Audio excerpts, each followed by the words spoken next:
As we continue to look at the symbolism in the Bible, the next topic that we're moving to is communion. And why did Jesus choose to have the bread, which came from grain, and the wine? Well, the last 3 days, we have been looking at what that wine meant and what that bread meant.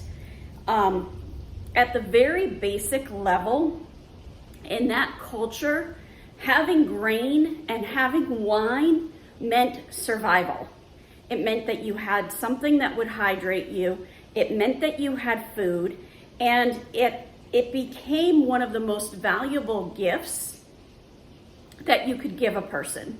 So, if somebody came to your house and they're about to go on a long trip, it was part of that culture that they would say, hey, here's a sack of grain and here's a wineskin that's full of wine. It's because now we can sustain you, now we can care for you, even though you're no longer in our household, we're going to be there to care for you. So in the Bible, you see that in Psalm 104, verses 14 and 15, it says, "You cause the grass to grow for the livestock and plants for man to cultivate, that he may bring forth food from the earth." It's talking to God. He's saying, God, you give us that provision.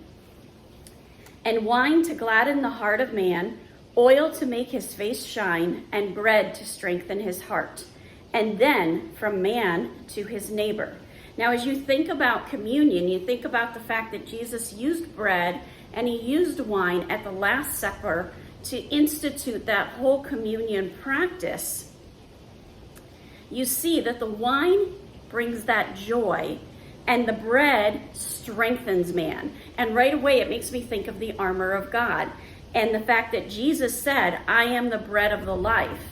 And he also said, I am the true vine. And when you stay attached to him, you have that good fruit. In Genesis 14, verses 18 to 20, it says, "Melchizedek, king of Salem, brought out bread and wine.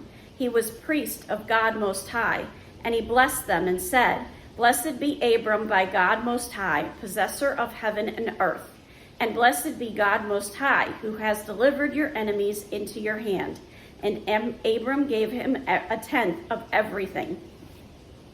So once again, we are seeing that it was part of that custom to bring out the bread and wine. It was part of that blessing. In Ruth 2, verse 14, it says, "At mealtime, Boaz said to her, Come here and eat some bread and dip your morsel in the wine." Here's Boaz, who represents Christ, caring for Ruth. And so she sat beside the reapers, and he passed to her roasted grain, and she ate until she was satisfied, and she had some left over. So bread and wine also reflected blessings and curses of God's covenant with Israel. In Deuteronomy 7:13, it says, "He will love you, bless you, and multiply you.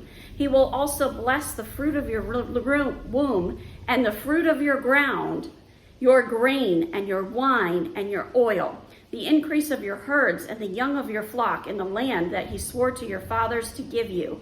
And when they strayed after other gods, famine struck their fields and vineyards."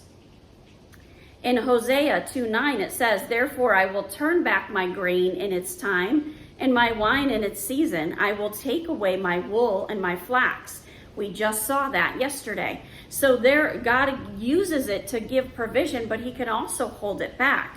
So it's also a symbol of the hope that God is going to swallow death and he's going to spread out a feast, providing us with that celebration, and that the days are coming.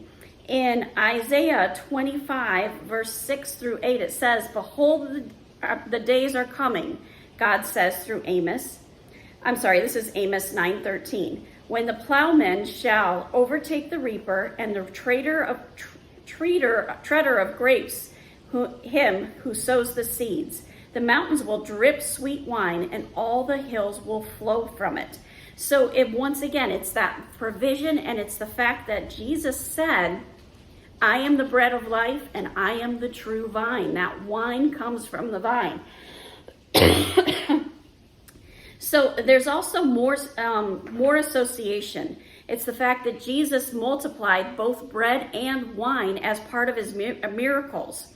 He consecrates communion as that church meal to recognize what Christ did on the cross and his resurrection. It's also a promise of that age to come when Christ comes back and he rules here on earth.